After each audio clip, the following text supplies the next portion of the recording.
കുവൈറ്റിലേക്കുള്ള nursing റിക്രൂട്ട്മെന്റിലൂടെ 400 കോടിയോളം രൂപയുടെ തട്ടിപ്പ് നടത്തിയെന്നാണ് ഉദുപ്പ് വർഗീസിനെതിരായ കേസ്.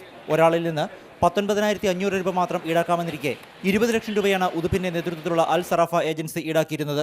ഈ പണം ഹവാലയായി വിദേശത്തേക്ക് കടത്തുകയായിരുന്നു. Protector of emigrants Adolphus Lawrence, ഉദുപ്പിന്റെ ഭാര്യ സൂസൻ വർഗീസ്, കോട്ടയത്തെ വിദേശ നാണയ വിനിമയ സ്ഥാപന ഉടമ സുരേഷ് ബാബു എന്നിവരും കേസിൽ പ്രതികളാണ്. ഉദുപ്പുമായി ചേർന്ന് അനധികൃതമായി പണം സമ്പാദിക്കാൻ പ്രൊട്ടക്ടർ ഓഫ് എമിഗ്രൻസ് ആയിരുന്ന അഡോൾഫസ് ലോറൻസും കൂട്ടുനിന്നെന്നാണ് CBIയുടെ കണ്ടെത്തൽ.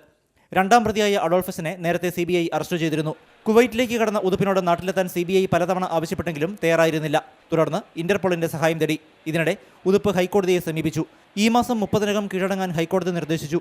ഇതേ തുടർന്ന് കീഴടങ്ങാനായി എത്തിയതാണെന്നും നെടുമ്പാശ്ശേരിയിലെത്തിയ വിവരം CBI ഉദ്യോഗസ്ഥരെ തങ്ങൾ തന്നെ അറിയിക്കുകയായിരുന്നുവെന്നും ഉദുപ്പുമായി ബന്ധപ്പെട്ട കേന്ദ്രങ്ങൾ അറിയിച്ചു.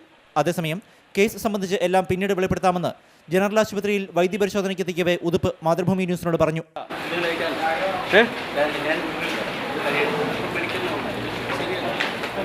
ആദായ നികുതി വകുപ്പും എൻഫോഴ്സ്മെന്റ് ഡയറക്ടറേറ്റും ഉദുപ്പിനെതിരെ അന്വേഷണം നടത്തുന്നുണ്ട്.